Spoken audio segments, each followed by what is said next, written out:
I must tell you, it took a lot of research and planning, a lot of courage and commitment and support from my loved ones, and a leap of faith to make the decision to go abroad to pursue an MBA degree. And it is a decision that's not going to be easy, which is why I have made part 2 of the MBA series, continued from a video that I made before. And I really hope that through today's video, I am able to share with you the next part of the MBA series, which is why an MBA from abroad, especially after pursuing Chartered Accountancy in India.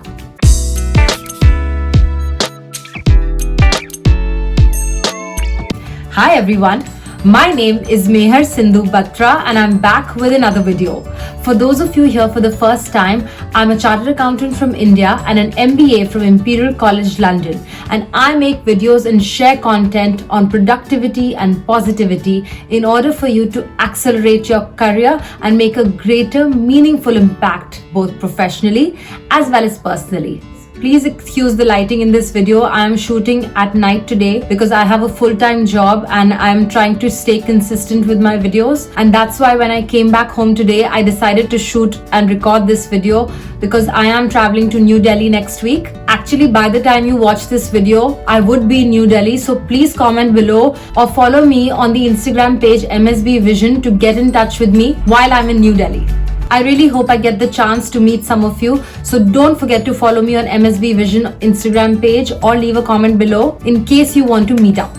So like I said, when I made the first part of the MBA series, which was MBA after CA, I got so many messages and comments from so many of you, and I'm going to cover some of those questions in today's video. Today's video is a continuation of that video. So in case you've missed out on that one, don't forget to check it out before you watch this video. I'll have it linked down below as well as up here. Please don't forget to subscribe to this channel and hit the like button and share this video in case you find it useful. So without wasting any more time, let's dive into what today's video is all about.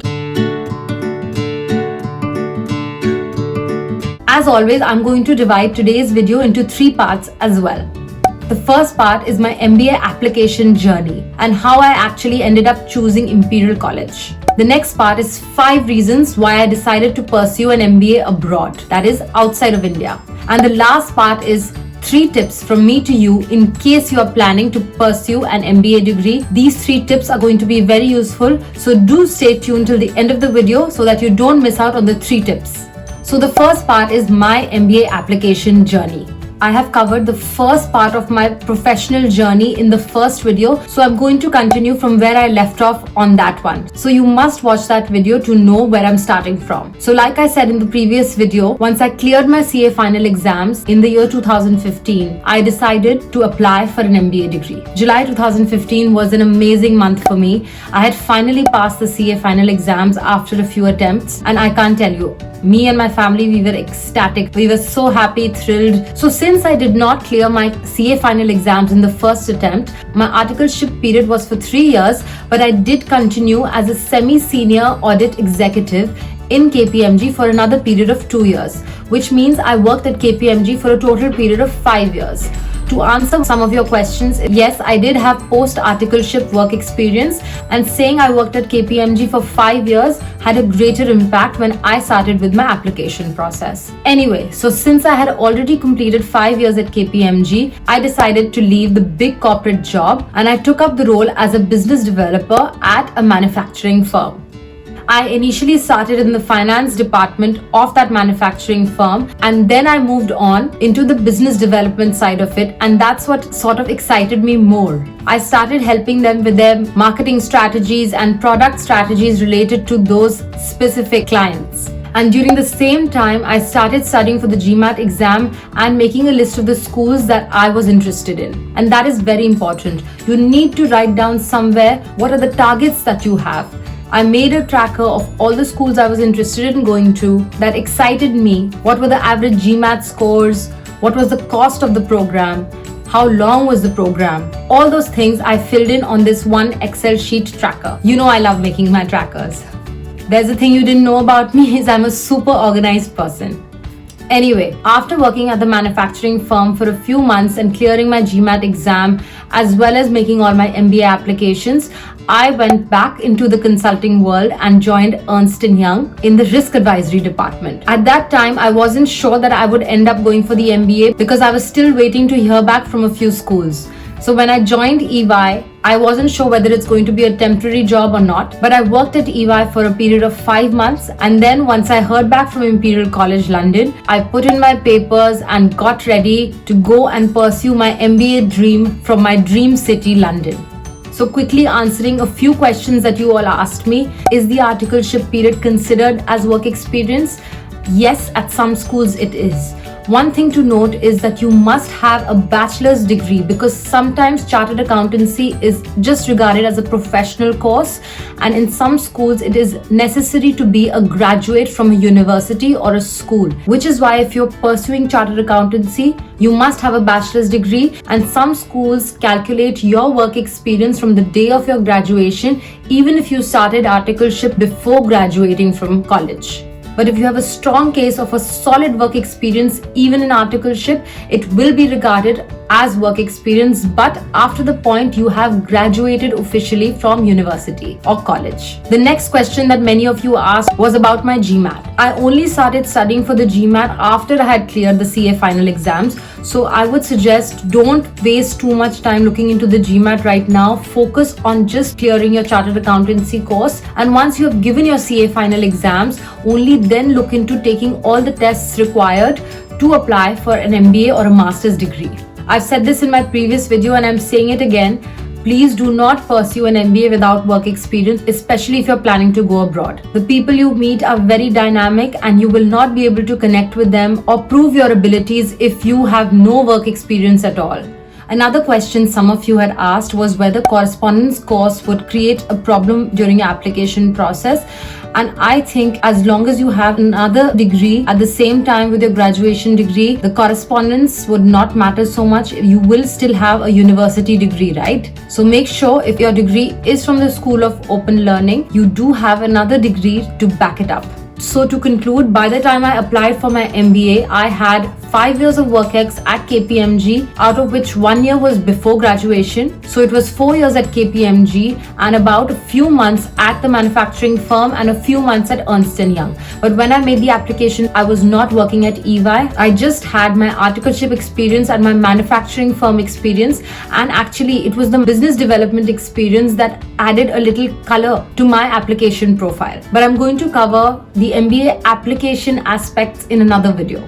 So do watch out for that video. So now let's dive into the second part of this video, which is why did I decide to pursue an MBA abroad? I'm going to be very honest as always with all the reasons, and these reasons are very personal to me. You don't have to agree with them. I know many people will not, but please hear me out. My first point is international experience. Studying abroad really helps you. Experiencing two different types of cultures, different ways of studying, different ways of doing work, broaden your horizon and increase your ability to think and survive. And this is a really interesting concept covered in this amazing book that I have recently read. It's called Rebel Ideas. In this book, the author talks about outsider mindset, which means when you come from outside with an outsider's perspective on things, you are able to challenge problems and come up with different types of innovative solutions. And imagine sitting in a pool of such individuals with different backgrounds from different countries, from different cultures. It just sounded so exciting to me. I could not wait to work with people from different parts of the world, all sitting in one classroom listening to one professor. That thought just really excited me, and it was nothing like I had experienced before. And this brings me on to the second point, which is I pursued an MBA for practical learning with a global perspective. The world is changing. It has become a much smaller place. Everyone is very much connected, and if you don't know what's going on in the outside world, you will be left behind. In an MBA that you pursue abroad, you are meeting, dealing with people, with businesses, or learning about their businesses from all over the world. It could be a small company sitting in Japan that you study about, or it could be a big Tata or Reliance company in India, or a small startup sitting in Silicon Valley in the US. These are the kind of case studies that you deal with. This is the kind of exposure you get. It is very practical and you're working with people from different fields. I was a part of a team of 6 people. Everyone was from a different background. I was an accountant, there was a lawyer, there was somebody from recruitment, there was an engineer, there was a finance whiz, and there was a marketer. Imagine working with this collaborative and exciting group of people and working and solving business ideas and case studies. It was just such an exhilarating experience. And this diverse team experience, I have actually written a blog post on this on Imperial's website, which I'm going to link down below. You must read if you want to get an insider's perspective on how teams actually work together in an MBA. MBA schools abroad also like to think about businesses from a social angle, whether it's solving a problem of the environment, the government, or coming up with innovative ideas to make the world a better place to live in. Something like climate change, food wastage, or tech to help doctors. These are all the kind of ideas that we were brainstorming together. This second point brings me on to the third point, and that is I wanted to do an MBA abroad to broaden my network. When you're working with so many people and meeting entrepreneurs from the city or from all over the world, you are on another level. The kind of people you meet with, or add them on LinkedIn and have exciting conversations with them, or just get a coffee with them to know about their life journey and their career path. That is the kind of network I wanted in my life. I wanted to learn the ways of working across the world and not just be bound to India. I wanted to experience being friends with people from all over the world. And that brings me on to the fourth point. I wanted to pursue an MBA abroad to instill a sense of confidence in myself.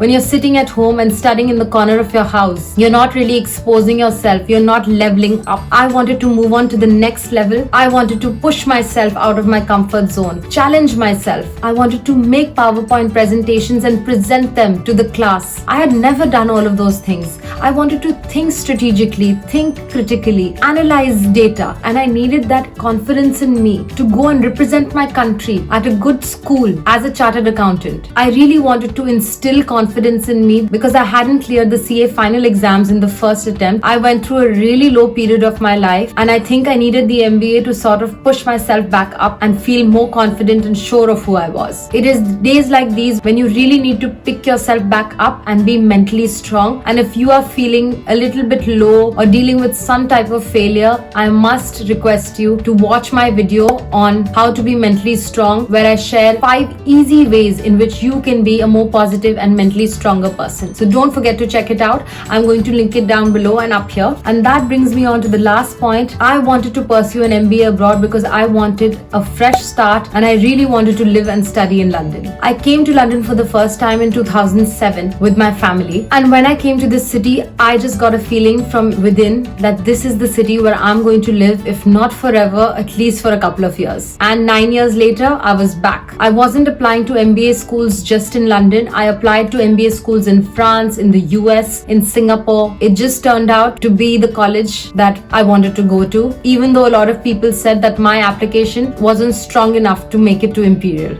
And that's why I love this city. My husband and I live here now. We are both from New Delhi, living in London and loving every bit of it. But I'm not saying that's the path for you. That was my personal experience. Like I'm saying, not everybody needs to live abroad. Not everybody needs to pursue an MBA abroad. That was my journey and it's special to me. And all that brings me on to the third part of this video, which is 3 tips from me to you in case you're planning to pursue an MBA abroad, whether or not you're a chartered accountant.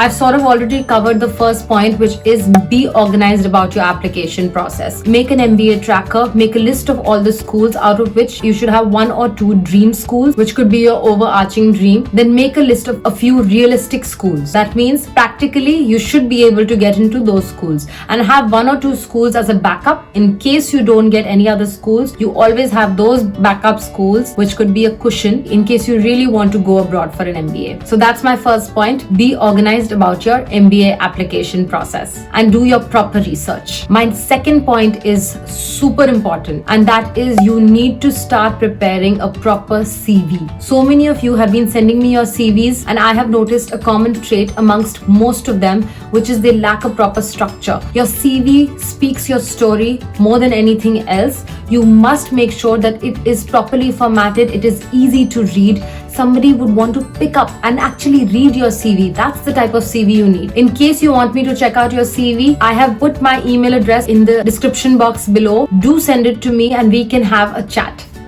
and also linked to your CV is your LinkedIn profile. If you're applying for an MBA abroad, the first thing admissions office will do is actually Google you. And the first thing that should appear is your LinkedIn profile. Make sure your LinkedIn profile is up to date with a nice professional photo of yourself, all your achievements and your experience listed on it very clearly and very precisely and properly. My last tip, or my third tip, is when you are planning to pursue an MBA abroad, make sure to keep in mind the costs and the finances and the return on investment of that MBA from that particular college. You need to go on the websites of these schools, note down the total amount you need to pay and the breakup of that amount over a period of 1 year or 2 years. If you need to take an education loan, you must find out the procedure to go through that, the rate of interest and any other terms that may be important. And for all these things, you must consult a member of your family or any other mentor who could help you. So that concludes everything I wanted to cover in today's video. I'm going to be back with part 3 of the MBA series, in which I'm going to cover my entire MBA experience at Imperial College and living in London alone by myself.